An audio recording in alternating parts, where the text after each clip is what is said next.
This is the new Apple MacBook Pro with the M2 chip.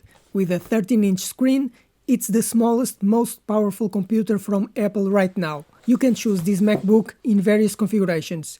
And in this series, I'm going to show you everything about this computer, from unboxing, specifications, connectivity, demos, and upgrading repair capabilities, to know everything about this computer. But first, subscribe to the channel because I post new videos every week.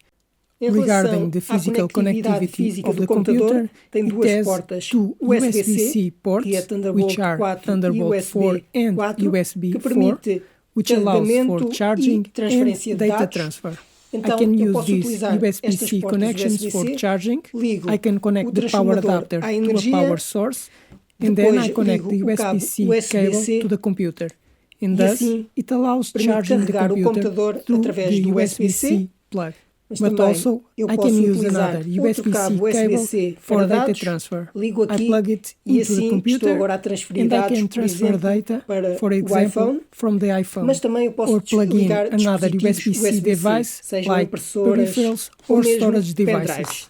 I have this USB-C memory drive, which I can connect in the same connection I use for energy. And so, I connect the memory drive on the computer to copy data. Therefore, the USB-C connections can be used for charging, copying data, or connecting devices. One small possible issue with the USB-C connectivity that I noticed during the demo is how close the connections are to each other. When I try to connect two USB-C devices, it may not be able to connect to both ports at the same time. I have this storage device here, which is a little bit wider than the regular connector, so if I plug this cable for charging, and now I try plugging in this flash drive, you can see that I cannot fully connect it. It eats the other connector, so two flash drives will not do for sure.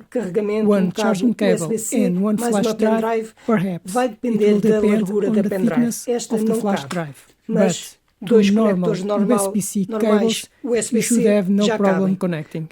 You should pay attention to the devices you need to connect to the USB-C connections, because not all USB-C cables are the same.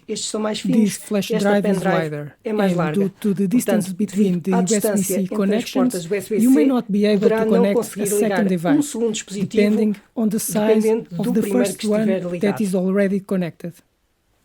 This was another video about the 13-inch M2 MacBook Pro, but there will be more videos about this computer, from unboxing, specifications, connectivity and demos, to know everything about this computer, and you can decide if this is the best computer for you. But I have on the channel other MacBooks M1 and M2 with different specifications if you want to compare other models. Now, subscribe to the channel because I post new videos every week. Like the video, and if you have any questions, write in the comments.